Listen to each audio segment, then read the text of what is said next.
buhay o kabiguan, ng ligaya o lungkot.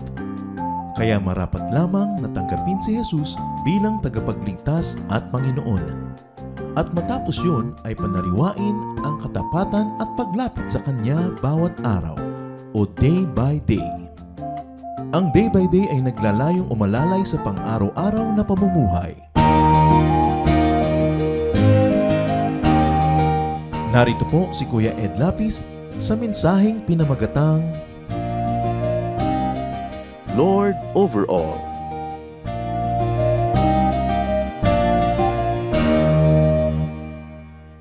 Luke 9:35. A voice came from the cloud saying, "This is my son, whom I have chosen. Listen to him." Napakalinaw ng tinig ng Ama na nagmula pa sa kalangitan at tinutukoy niya ang Panginoong Hesus. Sabi niya, "Ito ang aking anak na aking pinili. Sa kanya kayo makinig." Ang ating pag-aaral, Lord over all. Panginoon ng mga Panginoon. Our Father, we thank you for this day. We thank you for life. We thank you for strength, energy, and the joy that you give us. Salamat, Panginoon, sa mga kalakasan na aming natamasa mula sa inyo sa pagharap ng mga hamon sa buhay. At ngayon, kami po'y humihingi ng mensaheng mauunawaan, maipapamuhay, makapagpapalakas sa amin, at higit na maglalapit sa amin sa inyo. Kayo po ang mangaral, walang iba kaming nais marinig kundi ang tinig nyo. Gamitin nyo lamang po ang inyong lingkod. Lord, be our preacher, our teacher, our healer. We ask you, in the name of your Son, our Lord Jesus. The law of Moses, the Jewish religion and tradition, forbids any kind of work on the Sabbath, which means the seventh day, which is equivalent to our Saturday. Malaking bagay sa mga Hudyo, yung bagay na ito, na hindi sila dapat gumawa ng anuman, magluto, maghugas ng plato, kumilos, magtrabaho, pag Sabbath o araw ng kanilang pangilin. At ito ang araw na siyang tagpo ng ating kwentong tutunghayan ngayon. Mark chapter 2, verse 23. One Sabbath, Jesus and his disciples were walking through some wheat fields. His disciples were picking grains of wheat as they went along. Dumadaan sila, nakikiraan sila sa isang bukid, at ang kanyang mga alagad ay pumipitas-pitas ng mga bunga doon. At ang bagay na ito ay pinapayagan sa batas at sa tradisyon ng kanilang bayan upang maibsan ang gutom ng mga talagang gutom na gutom. Pag ikaw'y nakikiraan sa isang bukid, pwedeng pumitas ng bungang kahoy, ng gulay, anuman, kaya lang yun lang kakainin mo habang naglalakad ka doon. Hindi ka pwedeng magdala ng basket, ng bayong, ng jeep, ng truck, at mamitas ng sobra-sobra pa sa higit lang sa kailangan mo sa sandaling yon. Yun ay upang maibsan ang iyong gutom. Isang charitable tradition that is beautiful. Kaya ang mga alagad ni Jesus ay namimitas at hindi pag nanakaw yon, hindi yon bawal. Kaya lang, Mark 2:24, some Pharisees asked Jesus, "Why are your disciples picking grain on the Sabbath? They are not supposed to do that." So this allowance to pick fruits or grain was for the well-being of the hungry. But the religious leaders were concerned not with the act, but with technicality, the timing, the schedule, the calendar. Because these religious leaders were always finding fault with everyone and making religious life very impractical and difficult. Hindi naman nagalit yung mga religious leaders dahil sa pagpitas, kundi kailan namitas. At ito ay araw ng Sabbath. Para sa kanila, magutom ka na kung magugutom, kailangan sundin mo yung batas ng relihiyon natin na hindi ka magtatrabaho pag Sabbath. At para sa kanila, ang simpleng pamimitas, kahit konti lang, ay isang uri ng trabaho. So, mas pinapahalagahan nila masunod ang kanilang mga legalistic traditions ang mga regulasyones, ang mga batas, kesa kung malamansikmura mo, mahilo ka at mahimatay ka sa gutom, wala silang pakidon. So tinanong nila si Jesus, akala ko ba matitino kayo? Akala ko ba makadiyos kayo?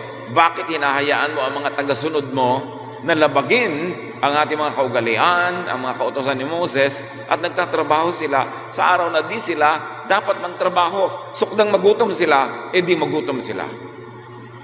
Mark 2:25-26.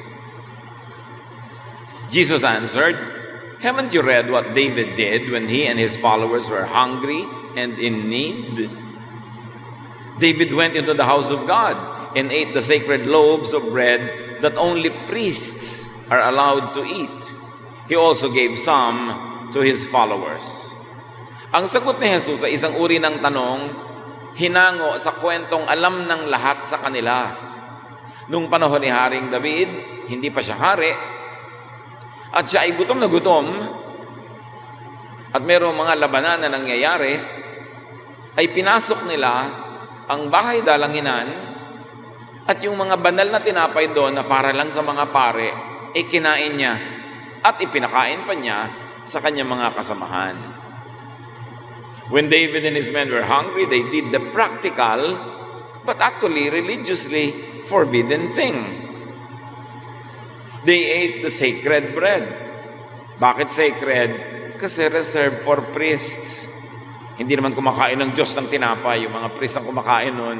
Kaya sacred, the best harina, the best baking, the best everything nireregalo doon. Pero para sa mga pari yun. And you see how the religious law of their people favored the religious leaders. David and his men broke religious law, but were not punished by God. Sabi ni Jesus, magugunitan ninyo na nilabag din ni David ang mga ganyang kautusan. Kinain niya ang banal na tinapay, pinakain pa niya sa kanyang mga kasamahan, pero hindi naman nagalit ang Diyos. Kayo lang na mga pare ang nagagalit kasi para sa inyo yun. Pagka para sa inyo, pwede. Pag para sa iba, hindi. So ipinapamukha ni Jesus yung nakakiling ng mga tradisyon para sa kapakanan ng kokonte, ng iilan ng mga religious leaders. Mark 2:27-28. Jesus finished by saying, people were not made for the good of the Sabbath. The Sabbath was made for the good of people. So, the Son of Man is Lord over the Sabbath. And to put the final nail on the coffin, sabi ni Jesus, aba, hindi nilikha ng Diyos Ama sa langit ang tao para pagsilbihan ang Sabat. Nilikha ang Sabat para pagsilbihan ang tao. Bakit ba isinama sa mga utos ang Sabat? Kasi nung araw, walang day off ang mga alipin. Walang day off ang mga mga manggagawa, ang mga karaniwang manggagawa. Walang day off ang mga katulong, walang day off ang mga magtatrabaho. 7 days a week, 24/7, on call sila, pinagtatrabaho sila. Kaya nilikha ang Sabat para bigyan ng pahinga, obligahin ang mga amo na bigyan ng pahinga ang kanilang mga tauhan. Kasi kung hindi iuutos ng Diyos, hindi pagpapahingahin ang taong bayan. So para sa kapakanan ng tao, nilikha ng Diyos ang Sabat. Walang gagawa. Hindi para ang tao ay itali, igapos na. Mamatay ka man dyan, huwag kang gagawa. Mamauhaw ka man, huwag kang gagawa. May nalulunod, huwag mong sasagipin dahil bawal gumawa. May naghihingalo, huwag mong dadalawin kasi malayong lakarin yan. Trabaho yan, bawal gumawa. Hindi yun ang intensyon na itali ang tao, kundi para palayain ang tao sa walang katapusang trabaho. Pero kung ikaw na tao, may katawan, ang nagpapasyang sa araw ng Sabat ay gusto mo talagang magtrabaho, di magtrabaho ka. Pero hindi dahil pinipilit ka, kundi choice mo. Kung meron kang dapat gawin na practical na bagay, di gawin mo. Nagugutom ka, magluto ka. Pagkaluto mo, maghugas ka ng mga pinagkainan mo. Hindi ipinagbabawal na gumawa kung hindi labag sa iyong kalooban na gumawa. Pero kung Ikaw na mismo ang umaalipin sa iyong sarili, wala ka na ring pahinga, nagdurusa na ang iyong kalusugan, bumabagsak na ang iyong katawan, kasi wala kang off. Sobrang gusto mong kumita ng kumita ng kumita, hindi ka na nagpapahinga, abay, masama na rin yun. Kung binawalan ng Diyos ang mga amo na pagtrabahuhin yung mga katulong nila, labag sa kalooban at katawan at kalusugan ng mga katulong, ikaw man ay pinagbabawalan na pagtrabahuhin ang sarili mo. Kung labag na sa sarili mong kalusugan ang iyong ginagawa. In other words, what is the purpose of the Sabbath? Para sa ikabubuti ng may katawan. Hindi mo naman ikamamatay na pumitas ng konting prutas, sa katunayan nga ikabubuhay mo yun dahil gutom ka eh. Hindi mo naman ikamamatay na magluto ng konti para may makain ka. Makabubuti nga na dalawin mo yung naghihingalo kahit maglakad ka ng malayo, which is considered work.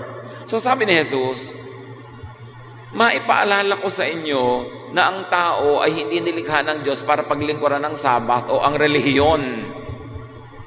Ang Sabat o ang mga katuruan ng relihiyon ay para sa ikabubuti, hindi sa ikasasama, ikagagapos, ikakukulong ng tao. Dapat ang relihiyon ay nagpapalaya, hindi nagkukulong at nagtatali. Kasi pag ganun ang nangyari, nababaligtad ang kalooban ng Diyos na gusto niyang mapabuti ang mga tao. Sa halip na mapabuti, sa pagsunod sa relihiyon ay napapahamak pa, napapagod, nagugutom, hindi yun ang gusto ng Diyos. So here we can see Jesus' teachings very clearly. Religion should serve and benefit people, not people serving religion. Not people being limited in pursuit of relief and comfort by religion. Not people suffering for religion. Natural kung meron kang religious membership, meron kang religious group, meron kang religious fellowship, meron kang mga tungkulin para paandarin yun at magkaroon ng kayusan. Natural, may mga regulasyon para habang magtitipon-tipon kayo, hindi magulo at magkaroon ng disiplina para sa ikabubuti ng higit na nakararami. Natural, kung meron kang religion, meron ka ring sacrifice, may ibibigay ka, kasi may nakukuha ka rin naman, give and take. Pero ang tinutukoy dito ay, hindi yung religion to the point na slave ka na. Tinanggihan mo na ang lahat ng natural at dapat lang nasaguting mga pangangailangan ng iyong katawan, ng iyong sarili, ng iyong emosyon, alang-alang sa mga katuroang relihiyoso. For the sake of order, for the sake of efficiency, there must really be some work that religious people should do. And that is to promote order and efficiency. But it has limits. You must not feel and you must not experience being enslaved, limited, imprisoned by religious doctrine. Otherwise, bakit ka pa nag-religion? Hindi nakabuti sa'yo, mas nakasama pa. At yun ang nililinaw ni Jesus. Sabbath was made for man, not man for the Sabbath.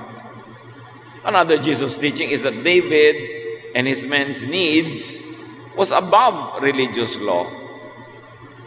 Therefore, Jesus' disciples' needs and authority were also above religious law. Sabi, anong sabat-sabat ang sinasabi mo? Gutom na kami. Yun ang gustong sabihin ni David. Mahihimatay na kami.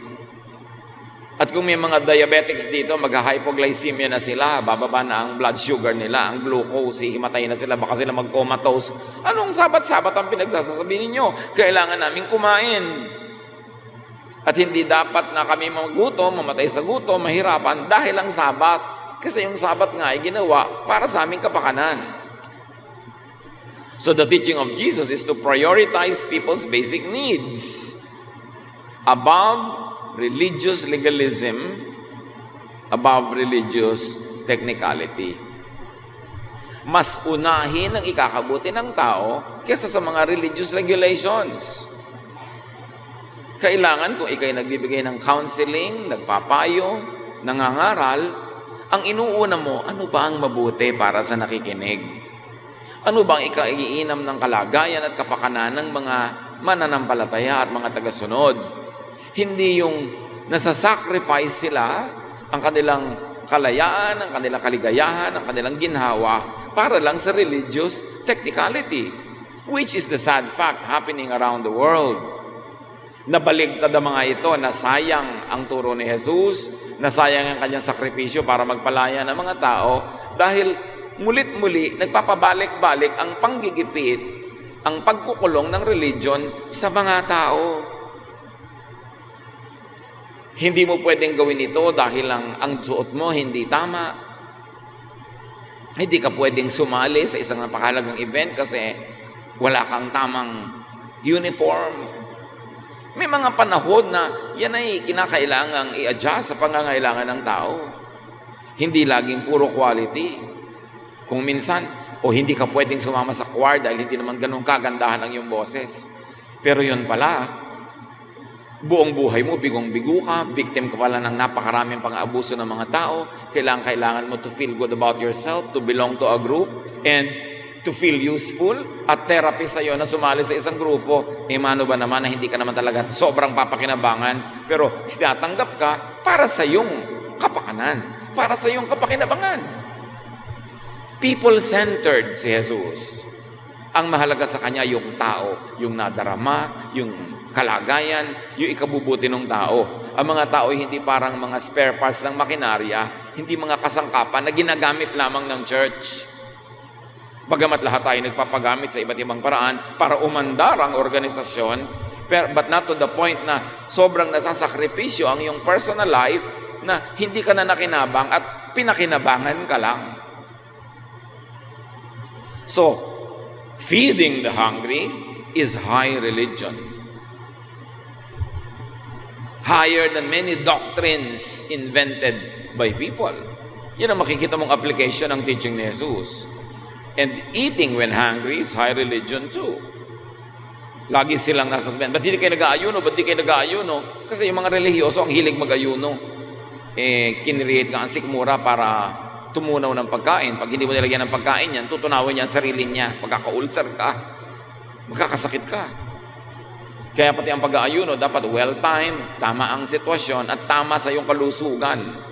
Hindi yung namamatay ka na, nag-aayuno ka pa dahil akala mo ikinalulugod yun ng Diyos. Bakit naman matutuwa ang Diyos na namamatay ka? Marami tayong mga maling pananaw sa Diyos, binaluktot ng relihiyon. Kasi laging galit ang Diyos, laging dapat ang Diyos ay amuin, suyuin, dapat laging magsakripisyo ang tao. Hindi yun ang turo ni Jesus. Bagamat may mga tamang sakripisyo sa tamang oras at lugar, para lang sa ikabubuti ng nakararami. Pero hindi sakripisyo for sacrifice sake ay nakakalugod sa Diyos. So do not be prevented by religious guilt from addressing pressing and basic needs. Pinag-aralan na natin yung natural law, being the law of God. Napakahirap namang salungatin kung ano yung likas at totoo dahil lang sumasalungat sa religious doctrine. Ano mang religious doctrine na sumasalungat sa likas at totoo, hindi yun galing sa Diyos. Inimbento lang yun ng tao.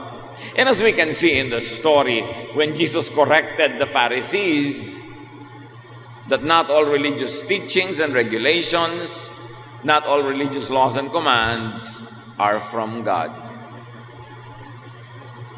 and to be obeyed to the point of suffering. Hindi lahat ng nakamulatan natin nakaturoang relihiyoso, hindi lahat ng mga pinaiiral ng mga relihiyon ay galing sa Diyos. Marami doon, imbento ng mga religious leaders para sa kanilang selfish motives, para sa sobrang kontrol sa mga tao, para dumali lang ang pamamahala. Matthew 15:9, sabi ng Diyos, "It is useless for you to worship me when you teach rules made up by humans." Diyos na ang may sabi, baliwala sa akin ang inyong pagsamba. Baliwala rin sa inyo, di makakatulong sa inyo, walang ikabubuti ang pagsamba. Kung habang pagsasamba naman, ay nagtuturo kayo ng mga kautosang inimbento nyo lang. Pagkatapos sasabihin nyo, sabi ng Diyos. Uutuin nyo ang mga tao na ito ang kalooban ng Diyos para mapagsamantalahan nyo sila, para mahututan, para maabuso. Sabi ng Diyos, baliwala sa akin yung mga worship nyo, nag-iimbento naman kayo ng mga doktrina. Lalo na mga doktrinang nagpapahirap sa tao na mahal ng Diyos at gusto niya na mapabuti. There are religious teachings that make people's lives more difficult instead of easier and more satisfying. Naliligid tayo ng maraming taong mula nung napa-involved, naging active sa isang uri ng relihiyon, lalong nasakal, lalong nahirapan ang buhay, lalong humirap kasama, lalong nagkaroon ng stress kasi laging guilty. Kasi walang ginagawa yung religion kundi pagiltihin sila. So examine, filter, and be selective sa mga katuruan na ating nilululon at ipinapamuhay. Paglabag sa natural na likas ng tao, na hindi naman masama, likas lang talaga, dapat pagdudahan kung galing nga sa Diyos. Diyos ang lumikha sa atin, Diyos din ang lumikha ng ating mga pangangailangan, ng ating mga desires, ng ating mga ambitions. Pagka lahat ng yan ay nilalabag ng religious doctrine, malamang imbento lang ng tao yung doktrina na yon. Hindi ka bibigyan ng Diyos ng sikmura, tapos pagigiltihin ka pag gusto mong kumain. At ihahanap ninyo ng kahalintulad yung ganung halimbawa sa iba't ibang larangan ng buhay. Napaka-importante because there are insensitive religious leaders and they aren't always helpful. Know them. Avoid them. Another teaching is that there are religious leaders that actually are not good models to follow. Kung makikinig yung mga disciples sa mga Pharisees, di titiisin na lang nila yung gutom nila. Hindi sila kakain kasi pinagbabawalan silang mamitas. Matthew 23, 2-3, sabi ng Panginoong Jesus, the Pharisees and the teachers of the law are experts in the law of Moses, but don't do as they do. After all, they say one thing and do something else. Malinaw ang sinasabi ni Jesus, huwag niyo silang sundin, huwag niyo silang sundan, huwag niyo silang tularan. There are religious leaders that actually are thieves. They rob people of life. Ang mga tinutukoy ni Jesus sa magnanakaw ay hindi lagi yung nagnanakaw lang ng pera o tinapay, kundi yung nagnanakaw ng ligaya, nagnanakaw ng ginhawa, nagnanakaw ng buhay. Sabi niya sa John 10:10, a thief comes only to rob, kill, and destroy. I came so that everyone would have life and have it in its fullest.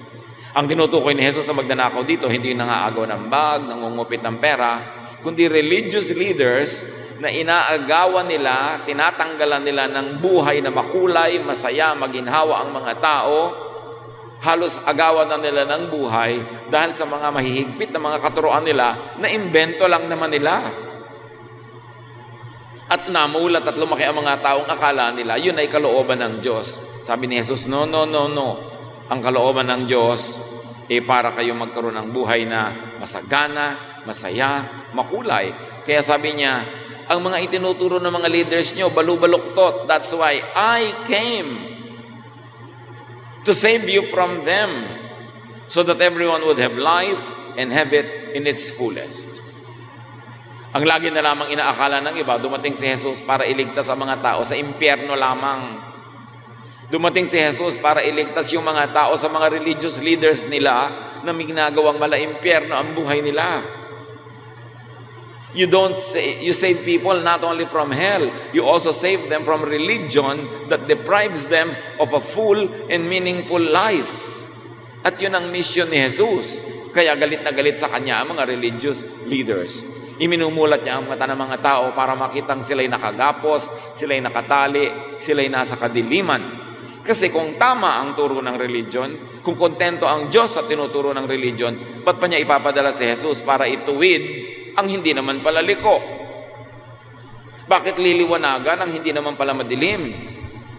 Bakit itatama ang hindi naman pala mali? Bakit ipinadala si Jesus ng Ama sa langit para ituwid ang liko, liwanagan ng madilim, itama ang mali? Dahil yung nangingibabaw na pananalig at paraan ng pananalig ng kanilang panahon ay liko, mali, kulang. Inaagawan ng mga tao ng buhay, itinuturing lang ang mga tao na parang mga instrumento ng relihiyon na tagasunod lamang para mga bakang nakatali, mga kabayong tinatakpan ng mga gilid ng mga mata para diretso lang ng diretso ang pagsunod. Kawawang-kawawa ang mga tao, kaya si Jesus ay napaluha nung minsang siya ay naglalakad at nakita niya yung Jerusalem sa ibabaw ng bundok na syudad. Naawa siya sa mga tao kasi sabi niya, the people are without a shepherd. Bagamat sila ay napaka-religyoso, kaya posibleng kung sino yung mas religyoso, mas ligaw pa nga. Depende kasi kung saan sumusunod, sino ang sinusunod, ano ang sinusundan. Kaya dapat i-apply sa buhay sa maraming paraan, hindi lang sa Sabbath, yung sabi ng Mark 2:27-28. The Sabbath was made for man, not man for the Sabbath. So the Son of Man is Lord even of the Sabbath.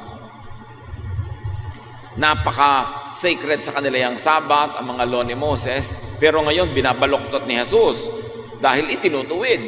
Yun ang totoo, itinutuwid niya dahil yun ang tunay na baluktot. At sabi niya, ang anak ng tao, meaning He, ay Panginoon maging ng Sabbath. Religion, religious practice should not become the burden. Hindi dapat na ang pabigat sa buhay ay yung relihiyon. Dapat yun ang pampagaan. Dapat yun ang pampalaya, hindi pang tali. Pagpapaluwag ng dibdib, hindi pang sakal ng tao. Sabi ni Jesus tungkol sa mga religious leaders ng kanyang panahon, Matthew 23:4, they pile heavy burdens on people's shoulders and won't lift a finger to help. Walang inatupag ang mga religious leaders na ito, kundi papagpasanin ang mga tao ng mabibigat na mga dalahin. Walang katapusang koleksyon, walang katapusang ambag, walang katapusang hingian, walang katapusang pagpapagalit sa mga tao. Laging pinapagalitan, pinapagilty, pagkontrol, pagpipigil, paghuhusga, pagkukondena, pambabato. Sabi niya, pinapahirap nila ang buhay ng mga tao. Nagbibigay sila ng mga pasaning imposibleng madala. Kaya nung mga Hudyong naging Kristiyano ay pinipilit na ang mga tradisyon ng mga Hudyo ay ipasa pa sa mga Kristiyanong hindi naman Hudyo. Sabi ni Gamaliel, why are we going to pile burdens on the shoulders of these people? The same burdens that our ancestors were not able to bear, the same burdens that we ourselves are unable to bear. Why are we going to make them a failure like we are? Bakit ididiin pa natin, ipapasunod sa kanila ang mga alituntunin na tayo hindi natin nasunod? Di lilikha na naman tayo ng mga bigong mananampalataya. Kaya nabibigo, hindi dahil kulang sila, kundi dahil sobra ang mga kautusan ng religion. Religion should serve people's needs. Yan ang malinaw na sinabi ni Jesus. Not people sacrificing to death just to serve religion. Talaga nakakapagpalaya ang teaching ni Jesus. At dapat hindi lang dumadaan sa tenga natin, lalabas sa kabila. Suriin kung paano ito i-apply sa ating religious life. Suriin kung paano kung minsan ay gumagawa tayo ng pagpapasya na nangyayari, we serve the Sabbath instead of the Sabbath serving us. That we get oppressed, not liberated by religion. Religious practice should be practical and user-friendly. Nilikha ang lahat para sa ikabubuti ng tao, not users of friends. Kasi either user-friendly ka or user of friends. Is religion user of the followers, of the believers? Or is religion useful to the followers and believers? Kanya-kanyang pag-iisip, kanya-kanyang panunuri, kanya-kanyang pagkukuro-kuro kung paano ito papaanda rin sa ating buhay.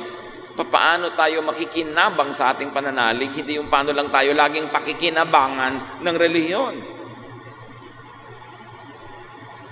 It is important that religious practice should make people's lives as satisfying and restful as possible.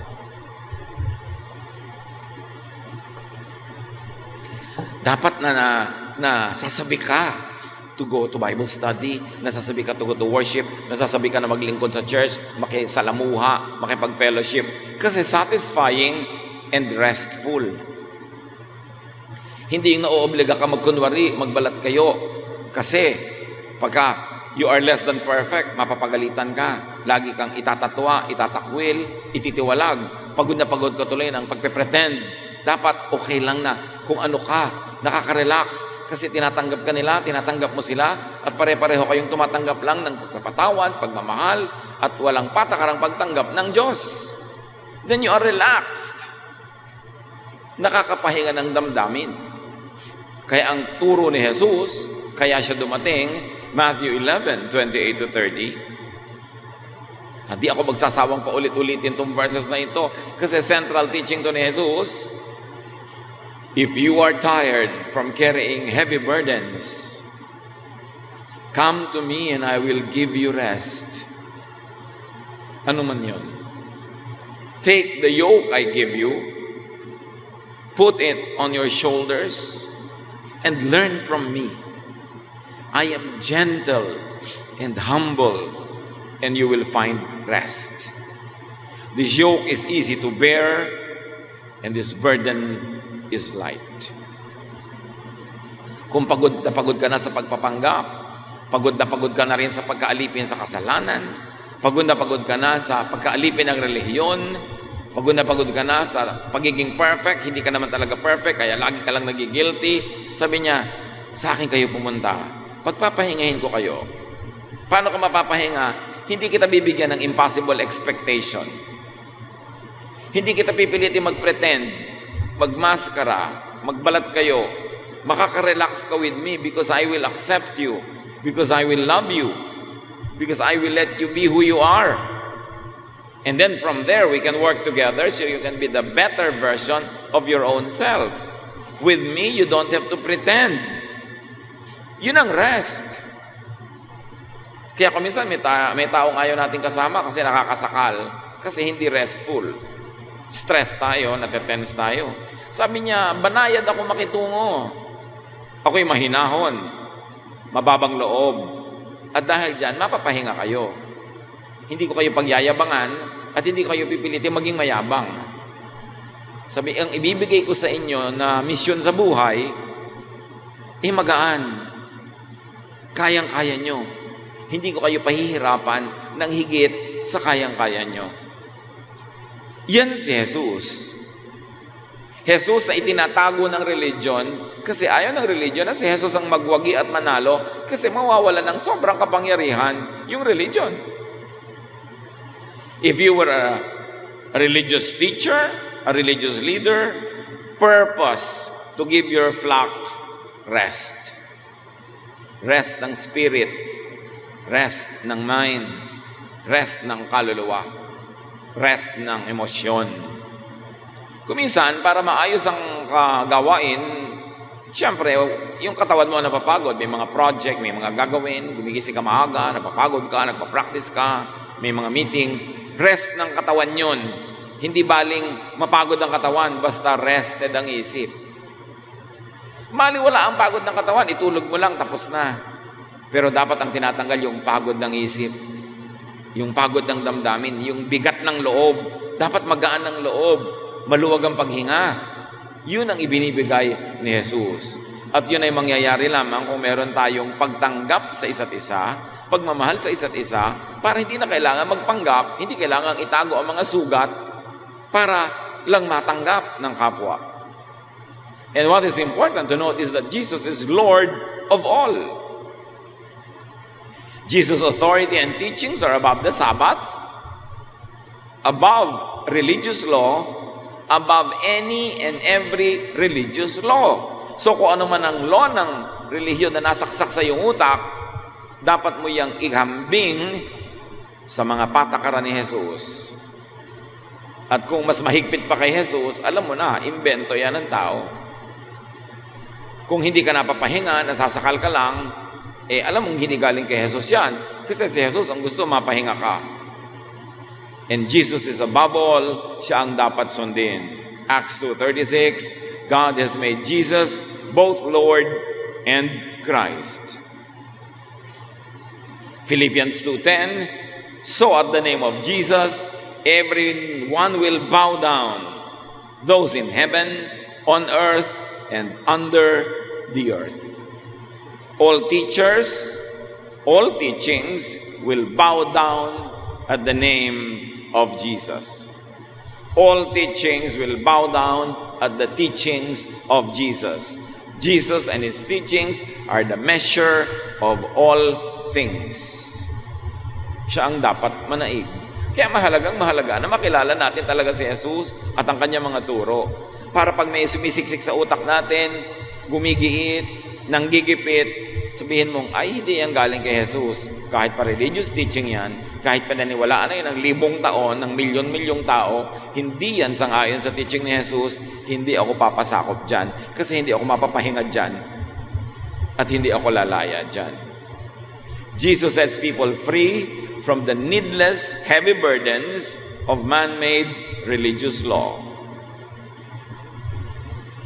Dapat lagi mong kinikilala, ano bang batas talaga ang galing sa Diyos?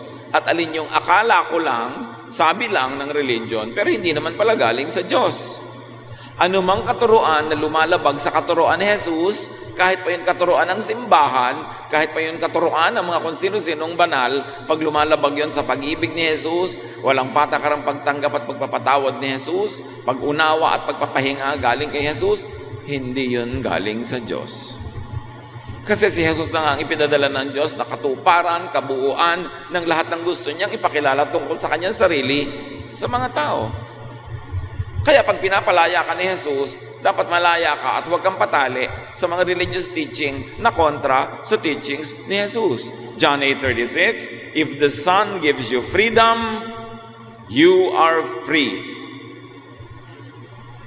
Huwag nating baliwalain at sayangin ang pagpapalaya ni Jesus na matapos ating marinig, kusa pa rin tayong papagapos at papakulong sa kung ano-ano mga religious teachings. Galatians 5:1-6, idinidiin ni Pablo, Christ has set us free. This means we are really free. Hold on to your freedom and don't let anyone become slaves of the law again. Yung mga tao were slaves of these laws. Nung nakilala na si Jesus, pinalaya na sila ni Jesus, pero may mga bumabalik-balik sa kanila mga teachers na nagpo-promote ng mga law na naman na yon. Kaya sabi ni Pablo, huwag kayong makinig sa kanila. Alam nyo na ang katotohanan, malaya na kayo kay Jesus. Huwag kayong paloko sa kanila na dapat pa kayong sumunod na naman sa mga batas na pinalaya na nga kayo ni Jesus. Magiging alipin na naman kayo. At ang particular na tinutukoy dito ay ang pagtutuli or circumcision. Meron kasing mga non-Jews na naging Christian, syempre hindi sila circumcised. Kasi pinipilit ng mga conservative Jews na naging Christian na dapat pa circumcised pa rin kahit yung Gentile. Maging Jew sila bago sila maging Christian. Kaya nanggagalaiti si Paul sa pagtuturo. Sabi niya, I, Paul, promise that Christ won't do you any good if you get circumcised. Kung kayo magpapacircumcise din lang, edi parang walang ginawa sa inyo si Jesus, walang maitutulong sa inyo, dahil papaalipin na naman kayo sa mga batas.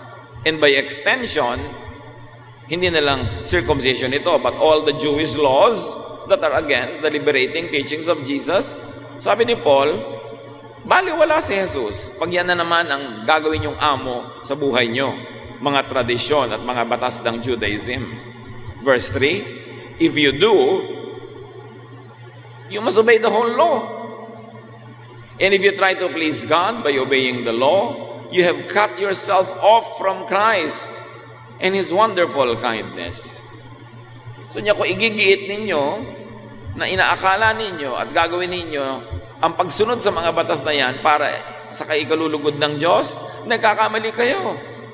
Pag bumalik kayo sa mga batas na yan ng relihiyon, pinuputol nyo ang relasyon nyo kay Jesus. Pinuputol nyo ang kaugnayan nyo kay Jesus. Pinuputol nyo ang kalayaan at tinatalian nyo muli ang inyong sarili. Sinasayang nyo ang kamatayan ni Jesus at pagbabayad sa inyong mga kasalanan at pagtubos sa inyo at pagpapalaya sa inyo. Sino man na iginigiit ang mga tradisyon na ito ay nilalagot ang kanyang relasyon kay Jesus. Verse 5, but the Spirit makes us sure that God will accept us because of our faith, not because of obeying the law, not because of tradition, because of our faith in Christ. Our faith makes us holy, not our activities, not following the Jewish law. If you are a follower of Christ Jesus, it makes no difference whether you are circumcised or not. Ang linaw. Pag ikaw ay sumusunod kay Jesus, wala nang pinagkaiba. Kung circumcised ka, dahil dati ka nang circumcised, Jew ka kasi. O hindi ka circumcised kasi hindi ka naman Jew dati, pero naniniwala ka na kay Jesus, daig mo pa yung Jew na hindi naniniwala kay Jesus. By extension, sinasabi dito that if you follow the Jewish law or not, it makes no difference as long as you believe and you follow Jesus. Hindi mo kailangan maging Hudyo, hindi mo kailangan maging Hudyo-Hudyuhan para ka lang tanggapin ng Diyos. Sabi ganoon, sa katunayan, pag ang gagawin mo pang lisensya ay maging Jewish, sumunod sa Jewish laws and traditions para ka lang tanggapin ng Diyos, ang totoo ay baligtad ang nangyayari. Nilalagot mo ang relasyon mo kay Jesus. All that matters, sabi ni Paul, is your faith that makes you love others. So gusto mong malugod sa iyo ang Diyos? Gusto mong katuwaan ka ng Diyos? Hindi nadadaan yan sa pagpapatuli, hindi nadadaan yan sa mga sabat-sabat, hindi nadadaan yan sa mga diet-diet. Sa inyo, gusto mong lumigaya ang Diyos? Maging maibigin ka sa kapwa-tao. Yan ang ikatutuwa ng Diyos sa iyo. Napakalinaw ng katuruan ni Jesus. Simpleng-simple at konting-konti lang. Hindi dapat magulo ang ating isip. Know and follow the teachings of Jesus and be free from needless religious laws and Jewishness. Hindi mo kailangan gayahin ang mga Hudyo ngayon para katanggapin ang Diyos. Pag ginagaya mo sila, iginigiit mo maging tulad nila at sundin ang kanilang mga tradisyon, nilalagot mo ang kaugnayan mo kay Jesus. So what is important, brothers and sisters? Filter all religious laws and regulations that you know, especially those that are burdensome and oppressive, through the teachings of Jesus. At ito'y marapat gawin ng bawat isa. Lahat ng mga una ng religious teachings na sumaksak sa inyong isip, natanim sa inyong puso, isa-isahin ninyong i-review kung papasa sa teachings ni Jesus. Kung nagpapahirap ba, imbes nagpapadali? Nagpapalaya ba, imbes nagkukulong? Nagpapagaan ba ng loob, imbes nagpapabigat? Lahat yan, isa-isahin nyo para i-cross out nyo yung hindi galing kay Jesus. At ang matira, yung galing sa Kanya, nakalooban ng Diyos sama sa langit, yung magaan, nakapagpapasaya, nakakapagpabait, nakakapagpabuti, at nagtuturo sa ating maging maibigin, mapagtanggap sa kapwa. Tungkol kay Jesus, John 1:14, from Him, all the kindness and all the truth of God have come down to us. So kung wala si Jesus, kulang-kulang, hindi tama ang natatanggap ng mga tao. Pero galing kay Jesus, lahat ng kabaitan at kabutihan at lahat ng katotohanan ng Ama sa Langit ay bumaba sa atin. Kay Jesus yun matatagpuan, hindi sa Jewish law, hindi kay Moses, hindi kay Paul, hindi kay Peter, kay Jesus lang. So anong gagawin ninyo sa mga teachings ni Peter, ni Paul, ni Numan, kahit sino na hindi sang-ayon sa teaching ni Jesus? Jesus is Lord over all, therefore ang dapat sundin yung teaching ni Jesus. At ang mga teaching ni Moses, ni Paul, ni Peter at kung sino-sino na sang-ayon sa katuruan ni Jesus, edi ituloy sundin. At susundin, hindi dahil sabi ni Moses, hindi dahil sabi ni Paul, hindi dahil sabi ni Peter, kundi sinabi na yan ni Jesus at sang-ayon lang sila Moses, Peter, and Paul, susundin na rin natin dahil sang-ayon sa teaching ni Jesus. Dapat malinaw.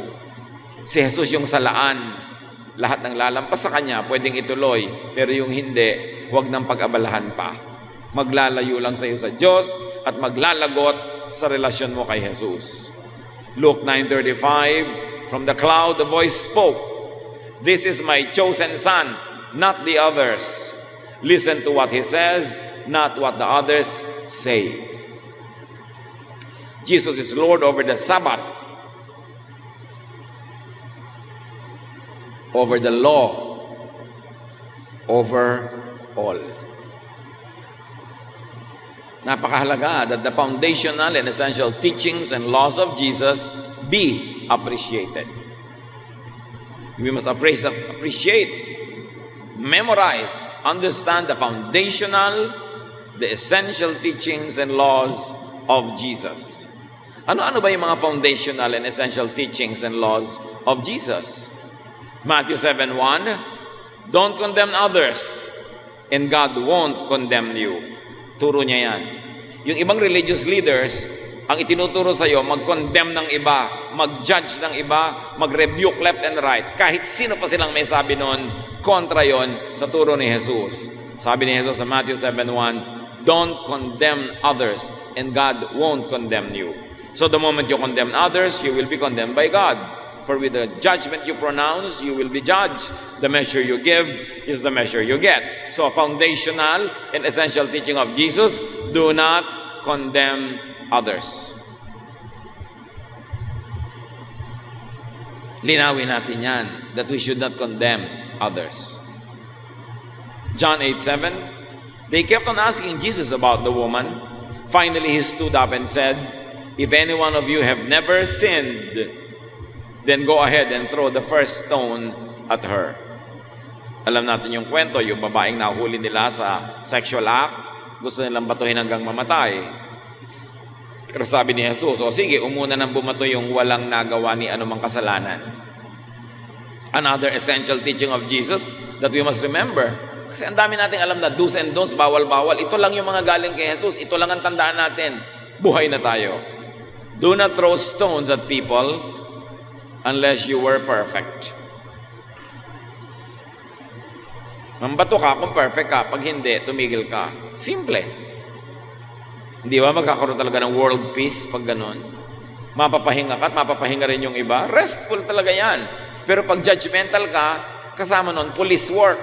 Minamanmanan mo ang mga tao, tinitingnan mo kung paano mo sila uusigin, at uusigin mo sila, nag-uusigan kayo. Nakakapagod yun. Kaya sabi ni Jesus, stop that. It's not restful. By not judging others, you will be rested, and they will be rested as well. Matthew 7:5, you are nothing but show-offs, sabi niya sa religious leaders. First, take the log out of your own eye, then you can see how to take the speck out of your friend's eye. Essential Jesus teaching, attend to your imperfections first. Unahin mong ayusin ang sarili mo, bago mo sikaping ayusin ang iba. Fix yourself. Fix your life first before meddling with other people's lives. That is a Jesus teaching. I-perfect mo muna ang buhay mo bago mo ituwid ang iba. Huwag kang rebuke ng kahit sino dyan. Sino man ang may sabi sa'yo, mag-rebuke ka na mag-rebuke, hindi si Jesus yun. Jesus is Lord above all. Mark 12:31, the second most important commandment is this, sabi ni Jesus, love others as much as you love yourself. No other commandment is more important than this. Nakita niyo ang pinakamahalagang commandment para kay Jesus? Love others.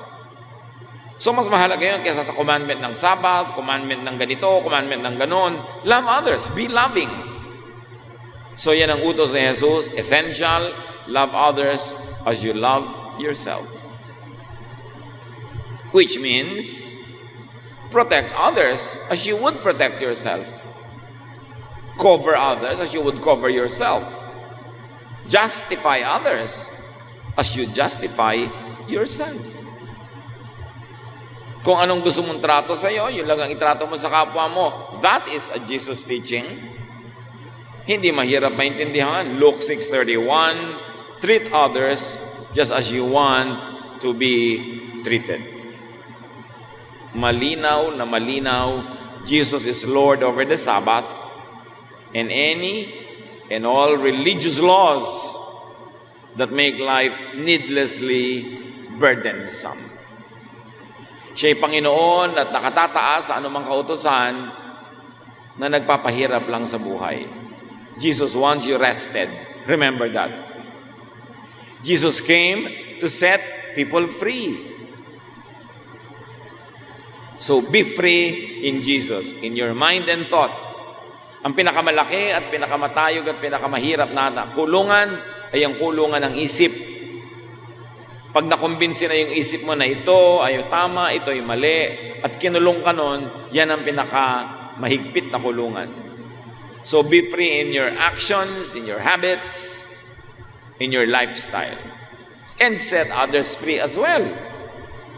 Huwag mong para ka kung sino dyan na pulis na lagi nag-iimbestiga, hukom na laging nanguhusga, and then jail warden na lagi nang kukulong ng kapwa.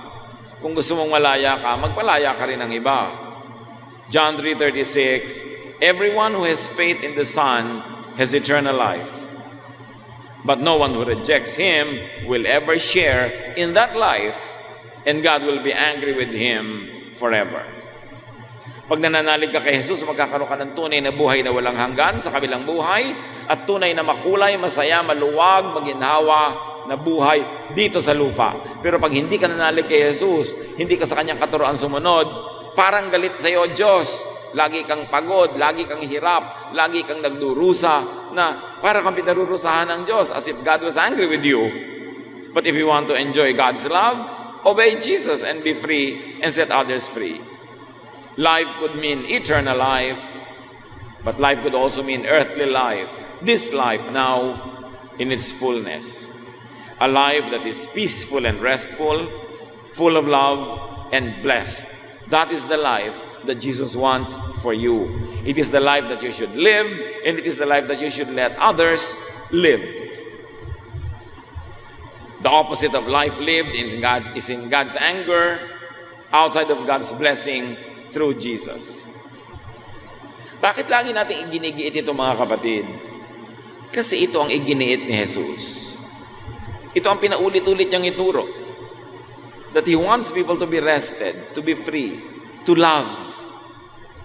Hindi yung pagod na pagod sa pagsunod sa napakaraming religious laws at pinapagod ang kapwa sa pagsunod, hinuhusgahan ang sa tingin ay hindi nakakasunod, itinitiwalag ang sa tingin ay nakakalabag. Wala yan sa mga teachings ni Jesus. Teaching siya ng Pharisees at kung sino-sino pa. So change the way you think about God. What do you think of God? Laging galit? Laging nanguhusga? Laging kailangang amuin? Suyuin? No, God loves you more than you can ever love God back. Change the way you think about God. Change the way you think about sin and what is wrong and what is right. Kay Jesus makinig kung ano ang sin, kung ano ang wrong, kung ano ang right. Hindi kung kani-kanino. Review, rethink your religious sensibilities. Hindi ko mamatagal ka na sa church, sa ulo mo na ang Bible, ay nakilala mo na talaga si Jesus at lumaya ka na at nagpapalaya ka na. Marami baligtad ang nangyayari, mas nagiging relihiyoso, mas nakukulong at mas nangkukulong ng kapwa. Pattern your thought, your conscience after Jesus. Ano mga nakakapagpag-guilty sa inyo, mga kapatid? Baka naman hindi naman dapat, nahihirapan ka magbuhat ng guilt, hindi ka naman pala dapat mag-guilty. So, i-review nyo yung teaching natin on natural law, the purest law of God. Kasi marami sa religious teachings ang itinuturo, baligtarin mo yung natural law, huwag kang maging totoo sa sarili. Hirap na hirap ka tuloy, nagdadalawang loob, at ang ending, nagpapanggap. Nakakapagod yun. Change the way you think. Freedom is in your mind. Because the mind could be the prison. You want to be free, you've got to change the way you think. Romans 12:2, do not conform to the pattern of this world, but be transformed by the renewing of your mind. Then you will be able to test and approve what God's will is. His good, pleasing, and perfect will. Baguhin mo ang iyong pag-iisip, suriin mo ang mga pinaniniwalaan, para mapalaya ka ng katotohanan ni Jesus at masunod mo kung ano ang tunay na kalooban ng Diyos para sa iyo na inihayag niya sa pamamagitan ni Jesus. Jesus is the perfect picture of God. In Him, the fullness of the deity lived in bodily form. Jesus is above all, and let us make Jesus the ruler of our lives, because only when Jesus rules us can we really be free and find rest. Dear Lord, we thank you for your Son, Jesus. We thank you that He is really a Savior. Hindi lang siya Savior from hell, Savior din siya from this life that could be full of needless worries, needless guilt, needless burdens. Teach us to apply these teachings in our lives. Pagbulay-bulayan natin mga kapatid sa mandali, mag-isip, ano ba ang kinakagilty kung hindi naman pala dapat? Ano ang ginagawa ko sa kapwa na panggigipit na hindi ko dapat gawin? Anong aking mga panghuhusga sa sarili at sa iba? Surrender to Jesus because He is Lord of all.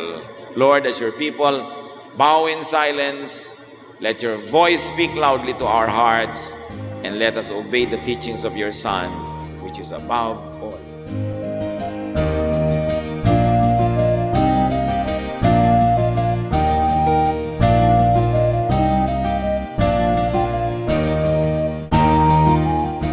Ang katatapos pong mensahe ni Kuya Ed Lapis ay pinamagatang Lord over all.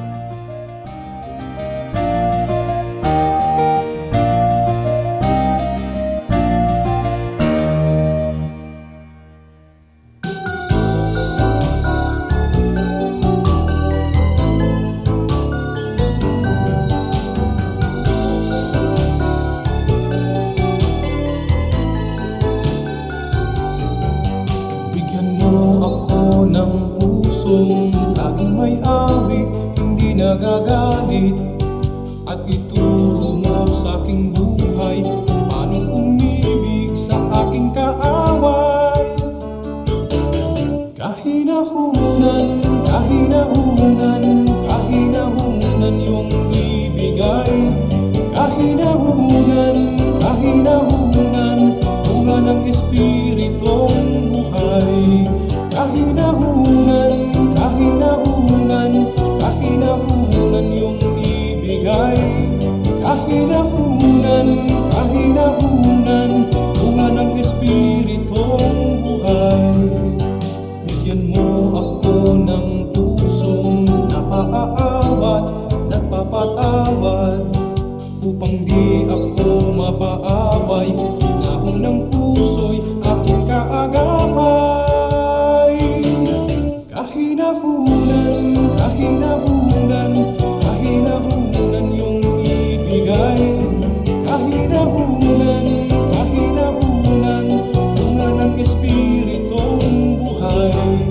Kahinahunan, kahinahunan, kahinahunan yung ibigay. Kahinahunan, kahinahunan, bunga ng Espiritong buhay. Kahinahunan,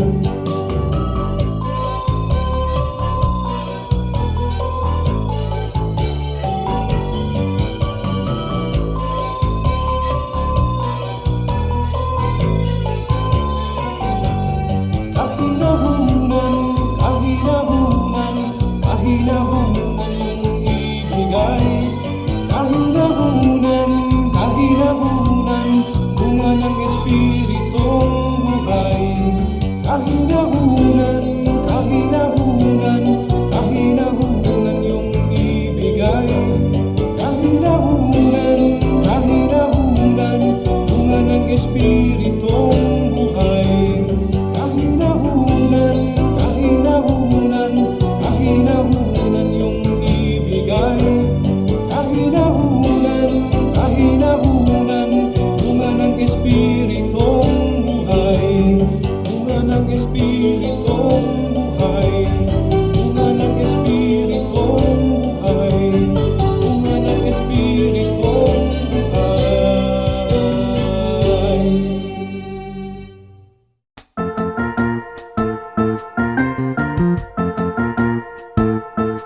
Oras na po para pansamantalang magpaalam ang programang Day by Day. Tayo po'y magsama-sama tuwing ika-6 hanggang ika-7 ng umaga araw-araw. Magandang umaga po at mabuhay ang Panginoong Hesus!